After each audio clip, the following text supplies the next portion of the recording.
ఓం నమ శివాయ. మన ఛానల్లో గంగాహారతి ప్రతిరోజు లైవ్ ఉంటుందండి. ఈరోజు మనం కాశీ కాలభైరవ స్వామి యొక్క చరిత్ర తెలుసుకుందాము. ముందుగా ఏంటంటే ఇప్పుడు మీకు నేను చూపించినట్టు కాలభైరవ స్వామికి ఆటోలు ప్రతి ఏరియా నుంచి నెంబర్ ఆఫ్ ఉంటాయి. ఏరియాని బట్టి డబ్బులు తీసుకుంటారు. ఇది కాలభైరవ దానికి ఎంట్రెన్సు. అయితే కాలభైరవ చరిత్ర ఏమిటంటే, ఒకప్పుడు ఋషులకు త్రిమూర్తులలో అసలు బ్రహ్మము ఎవరో అని సందేహం వచ్చింది. ఆ సందేహమును తీర్చమని వారు త్రిమూర్తులనే అడిగారు. శంకరుడు సద్యోజాన, అఘోర, తత్పురుష, వామదేవ అనే 5 ముఖములు ఉంటాయి. ఈ 5 ముఖములలో ఋషుల వంక చూస్తూ అన్నాడు, అదేమిటయ్యా బ్రహ్మం ఎవరు అని అడుగుతున్నారు? నేనే బ్రహ్మమును అన్నాడు. నేనే ఈ లోకములన్నింటినీ సృష్టించాను. నేనే నీ పుట్టుకకు కర్తను. నేనే ఈ సమస్త లోకములను ప్రవర్తింపచేస్తాను. నేనే వీటిని సంహరిస్తాను. నేనెప్పుడు బ్రతికే ఉంటాను. కాబట్టి నాకన్నా బ్రహ్మం ఎవరు? నేనే బ్రహ్మమును అన్నాడు. తర్వాత పక్కనున్న విష్ణువు, బ్రహ్మ అసలు నీవు పుట్టింది నా నాభి కలంలో నుంచి కదా, కావున నేనే బ్రహ్మను అన్నాడు. వీళ్ళిద్దరికీ ఈ విషయంలో జగడం వచ్చింది. అయితే ఋగ్వేదమును పిలిచాడు. ఋగ్వేదం ఈ సమస్తమునకు సృష్టికర్త ఏ మహానుభావుడు సంకల్పం వలన మొట్టమొదటి నారాయణుడు జన్మించాడో, ఎవరు చిట్ట చివర ఈ లోకములని తనలో తీసుకుంటున్నాడో అటువంటి పరమశివుడు పరబ్రహ్మం అంది. తర్వాత యజుర్వేదమును అడగగా, అసుర శక్తులు పోయి ఈశ్వర శక్తులు రావడానికి జ్ఞానమును మహేశ్వరుడు ఇస్తాడు కాబట్టి ఆయనే పరబ్రహ్మం అని చెప్పింది. తర్వాత సామవేదమును పిలిచి అడగగా, 3 కన్నులు ఉన్నవాడు ఈ లోకమునందరినీ తిప్పుతున్నాడో, ఆ తిప్పుతున్న వాడిని ఏ యోగులు ఉపాసన చేస్తున్నారో, ఏ యోగులకి ఉపాసన చేత జ్ఞానమందు తెలియబడుచున్నాదో, ఎవడు తనలో తాను రమిస్తూ ఉంటాడో అటువంటి శివుడు పరబ్రహ్మం అని చెప్పింది. తర్వాత అధర్వణ వేదమును పిలిచాడగా, ఏ మహానుభావుడికి భక్తులందరూ సంసార సముద్రమును దాటి దుఃఖమును పోగొట్టుకుని ఆనందమును తెలుసుకోవడానికి ఉపాసన చేస్తున్నారో అటువంటి పరమశివుడు పరబ్రహ్మము అని చెప్పింది. తర్వాత ప్రణవం పిలిచి అడగగా, అప్పుడు ప్రణవం ఎవరు నిరంతరము శక్తి స్వరూపములతో క్రీడిస్తూ ఉంటాడో, శక్తి ఆయన్ను విడిచిపెట్టి ఉండదో, శక్తిస్వరులైన వారున్నారో, అటువంటి శక్తీశ్వరుడై శక్తి ఆయనతో ఆయన శక్తితో విడవకుండా కలిసి ఉంటుందో అటువంటి పార్వతీ పరమేశ్వరులు పార్వతీ వామార్ధ భాగం నందు ఉన్న శంకరుడే పరబ్రహ్మం అని చెప్పింది. ప్రణవం చెప్పిన మాటను వాళ్ళు అంచలేదు. తనతో అందువలన శివుడికి కోపం రాగా,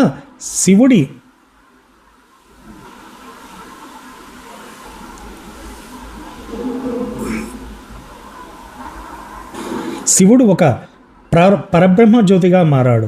అయితే ఆది ఎక్కడో అంతం ఎక్కడో చెప్పమని చెప్పాడు. అయితే విష్ణువు ఎంత ఎతికినా అది కనబడలేదు.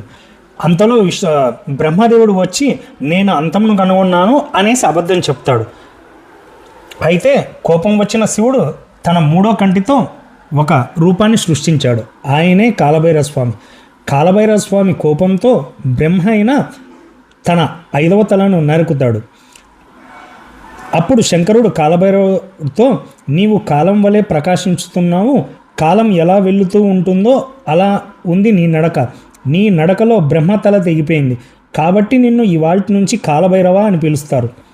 కాలభైరవ స్వామి, నువ్వు ఎంత గొప్పవాడివైనా బ్రహ్మతల తెంపేశావు కాబట్టి నీకు బ్రహ్మహత్య పాపం అంటుకుంది. అయితే ఈ బ్రహ్మహత్య పాపం తొలగించుకునేందుకు బ్రహ్మ కపాలాన్ని చేతితో ధరించి అనేక క్షేత్రాలలో పర్యటించి తనకు సోకిన బ్రహ్మహత్య పాపం తొలగించుకుపోవడంతో చెప్తాడు. అయితే ఎన్ని క్షేత్రాలు తిరిగినా తనకు అంటిన బ్రహ్మహత్య పాపం తొలగకపోవడంతో కాలభైరవుడు శ్రీ మహావిష్ణువు వద్దకు వెళ్ళి ప్రార్థించాడు. కాలభైరవుడు ప్రార్థన విన్న శ్రీ మహావిష్ణువు, కాలభైరవ, నీవు శివుడి పుత్రుడవు కనుక శివుడితో సమానుడువు. బ్రహ్మదేవుడి గర్వమును అణచుటకు జయించిన వాడు. నీవు ఎన్ని తీర్థయాత్రలు చేసినా ఉపయోగం లేదు.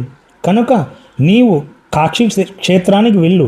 కాక్షి క్షేత్రంలో అడుగుపెట్టినంతనే నీ బ్రహ్మహత్య పాపం భస్మం అవుతుంది అని సలహా ఇచ్చాడు. దీనితో కాలభైరవుడు కాశీనగరానికి చేరుకోవడంతోనే బ్రహ్మహత్య పాపం తొలగిపోగా బ్రహ్మ కపాలాన్ని కాశీలో పూడ్చిపెట్టాడు. అయితే బ్రహ్మ కపాలాన్ని ఎక్కడైతే పూడ్చాడో అదే నేటి కాశీక్షేత్రంలోని కపాల మోక్ష తీర్థం. కాశీలో కాలభైరవుడు విశ్వనాథ లింగాన్ని భక్తితో పూజించి తరించాడు. విశ్వనాథుడు భక్తికి మెచ్చి కొన్ని వరాలు ఇచ్చాడు. కాలభైరవుడు స్వామిని ఎవరైతే స్మరిస్తారో ఆయనకు ఎలాంటి పాపాలు కలగవు. అయితే ఎవరైతే శివుణ్ణి ధిక్కరిస్తారో వాళ్ళు చనిపోయిన తర్వాత నువ్వు వాళ్ళకు కనబడతావు. అప్పుడు వాళ్ళకు భైరవయాతన అనేది కనపడుతుంది. కానీ ఎవరు నీ గురించి వింటారో, శివాలయంలోకి వచ్చినప్పుడు ఎవరు కాలభైరవుడి యందు శిరస్సు వంచి నమస్కరిస్తారో వాళ్ళ పాపంను నీవు తీసేయి. అలా తీసేసే శక్తిని నీకు ఇస్తున్నాను. అందువలన నిన్ను అమర్దగుడు అని కూడా పిలుస్తారు. ఇక నుంచి నీవు నా దేవాలయములలో ప్రతి ఒక్క చోట క్షేత్రపాలకుడై ఉంటావు. అందుకే మనం కాశీక్షేత్రంలో వెళ్ళిన ప్రతి చోట కాలభైరవుడు ఉంటాడు. అందువలన ఆ మహానుభావుడి మనం ఇంటికి రాగానే కృతజ్ఞతాపూర్వకంగా కాలభైరవ పూజ అని చేసి ఇక నుంచి అన్ని మంచి పనులు చేస్తారు అని అన్న సంతర్పణ చేస్తారు. భైరవమూర్తి ప్రసన్నమూర్తి అయినవాడని చెప్పడానికి ఈయన మెడలో ఒక గారెల దండ వేస్తారు. కాశీ సంతర్పణ చేస్తే తప్పకుండా వెళ్ళి ఆ ప్రసాదంను తీసుకునేసి బెంగ పెట్టుకున్న వాళ్ళ కోసం భైరవయాతన ఇక్కడే వెళ్తుంది. ఆ విధంగా ఆనాడు పరమేశ్వరుడు కాలభైరవుడికి ఇన్ని వరములు గురిపించాడు. ఆ మూర్తి ఇప్పటికి మనకు ప్రతి శివాలయంలో కనబడతాడు.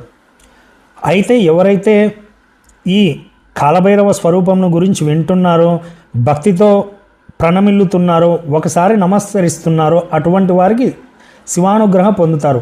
కాలభైరవుడు వాళ్ళని ఇబ్బంది పెట్టాడు. అందువలన శివుడికి కాశీకి మనం వచ్చేటప్పుడు ఫస్ట్ కాలభైరవ స్వామి యొక్క దర్శనం చేసుకోండి. అప్పుడే కాశీకి మనం వచ్చామని శివుడికి తెలుస్తుంది. అదే అండి కాలభైరవ స్వామి యొక్క చరిత్ర, ఆయన జననము. నెక్స్ట్ వీడియోలో మళ్ళీ కలుసుకుందాం. నా ఛానల్ మీకు నచ్చినట్లయితే సబ్స్క్రైబ్ చేసుకోండి, షేర్ చేయండి. అందరికీ నమస్కారం, ధన్యవాదాలు. ఓం నమ శివాయ. మన ఛానల్లో గంగాహారతి ప్రతిరోజు లైవ్ ఉంటుందండి. ఈరోజు మనం కాశీ కాలభైరవ స్వామి యొక్క చరిత్ర తెలుసుకుందాము. ముందుగా ఏంటంటే ఇప్పుడు మీకు నేను చూపించినట్టు కాలభైరవ స్వామికి ఆటోలు ప్రతి ఏరియా నుంచి